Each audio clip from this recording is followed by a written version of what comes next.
So once again, when we talk about activating your root chakra and root and chakras, and I'll get into what a chakra is and all of that. Don't worry about that. The key to understanding all of this is through meditation.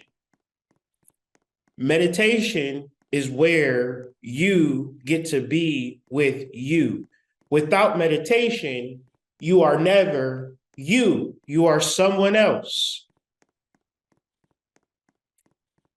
Now, don't take offense when you tell me about what you're doing and where you work at and your accomplishments and what you want out of life. I personally know that isn't you, because you are so, the word escapes me. But when it comes to what you need to do, you're just going to do it. It's almost like nature. You are like nature. Nature has no billboards. Nature has no, when I get my money together, I'm a, sprout. Nature is what we are. We could observe nature, thus understand ourselves. Nature is a perpetual cycle of life, death, and rebirth. That is what we are. See, in this time, so the root chakra, you'll read online, has a lot to do with fear.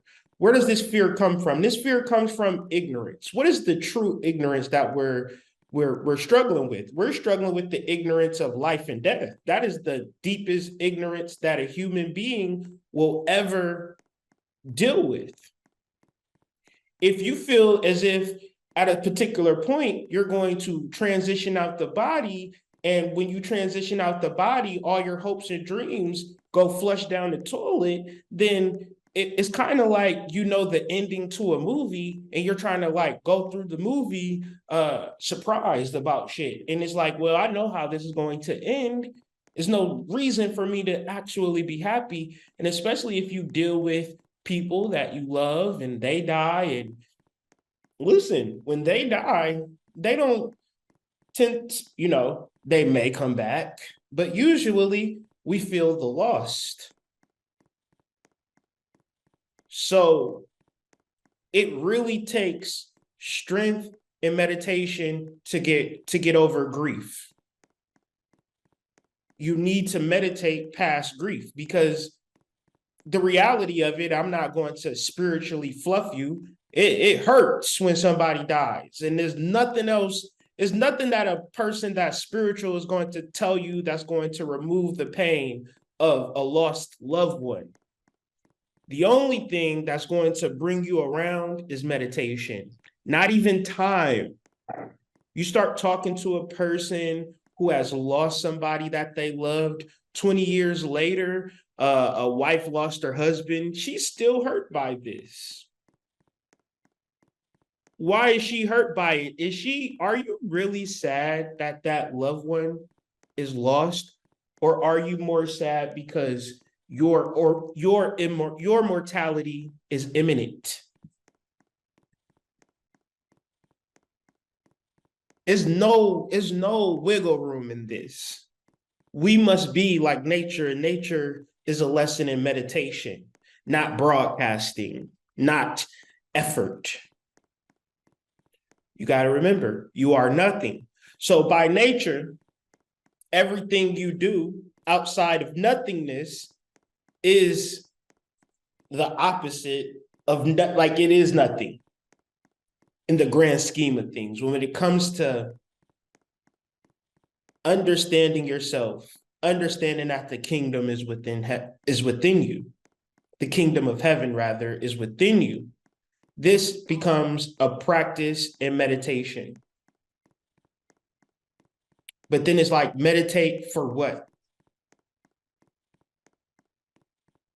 First of all, you're going to need to be disciplined in it. And this class is not going to be your ticket into activating your root chakra. Meditation at a discipline level, understanding why you need to meditate and understanding how you need to meditate.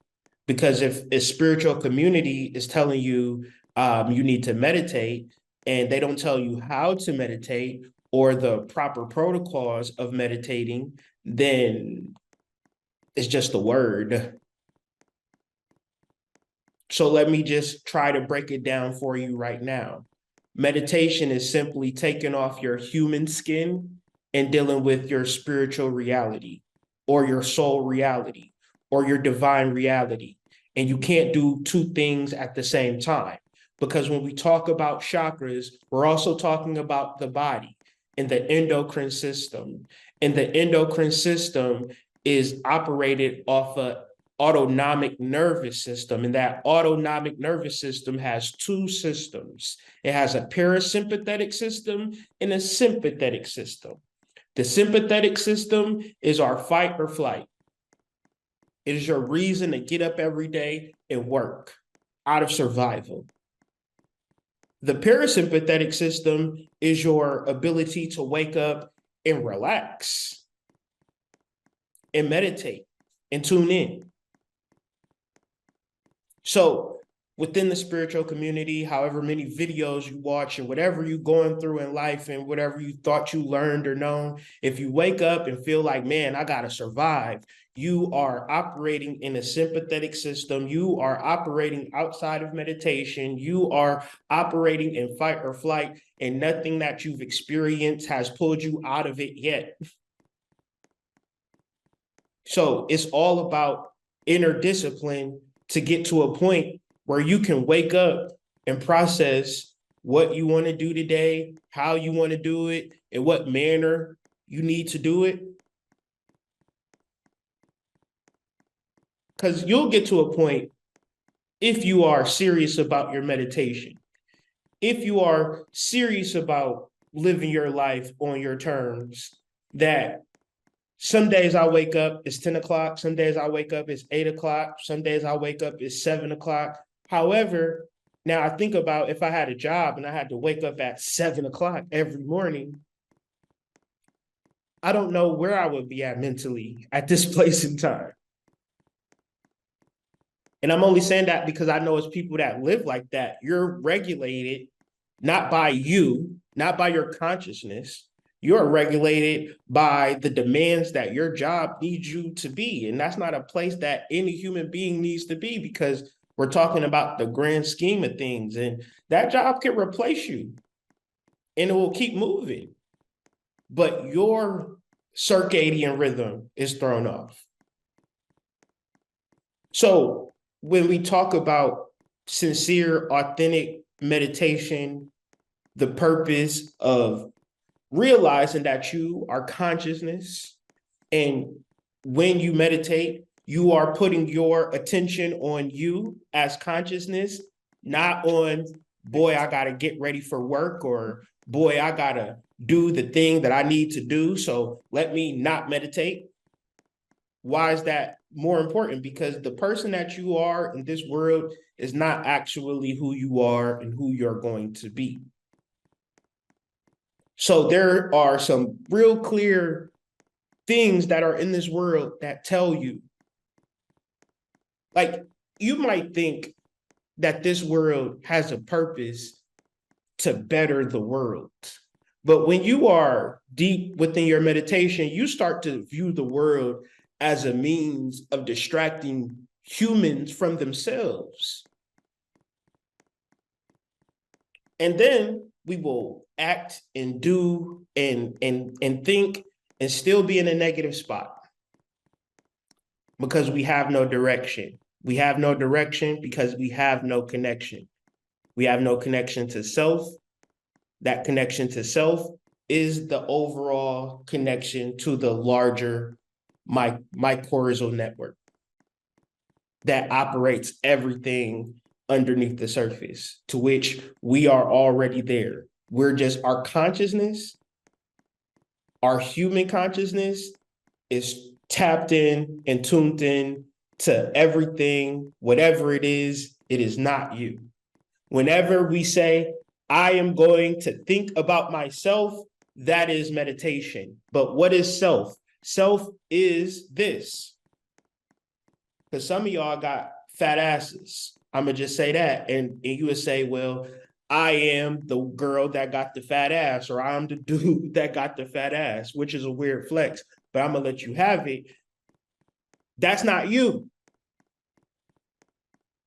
I don't have a lot of money. Well, that's not you. I don't have a boy. Well, that's not you. You are a point of consciousness. And before you say what you don't have, or how hard it is for you, or how you look halfway decent and it's been plaguing you your whole life, give yourself a break, because that consciousness that is viewing this vessel, this is the last result. The last result is earth.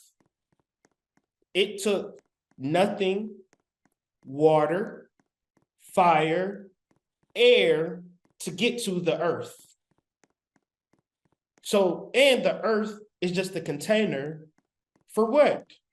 Nothing, fire, water, and air.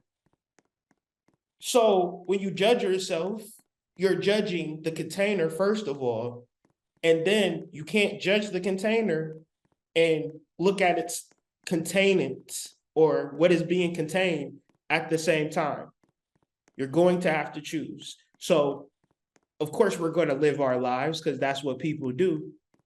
But at a certain point, when you say, I'm going to look into the container, that is meditation. I am not going to focus on anything besides what is in the container. That is meditation. And why do you do it? Because it has an overall beneficial effect, whatever it is, whatever you want, and we'll get into why.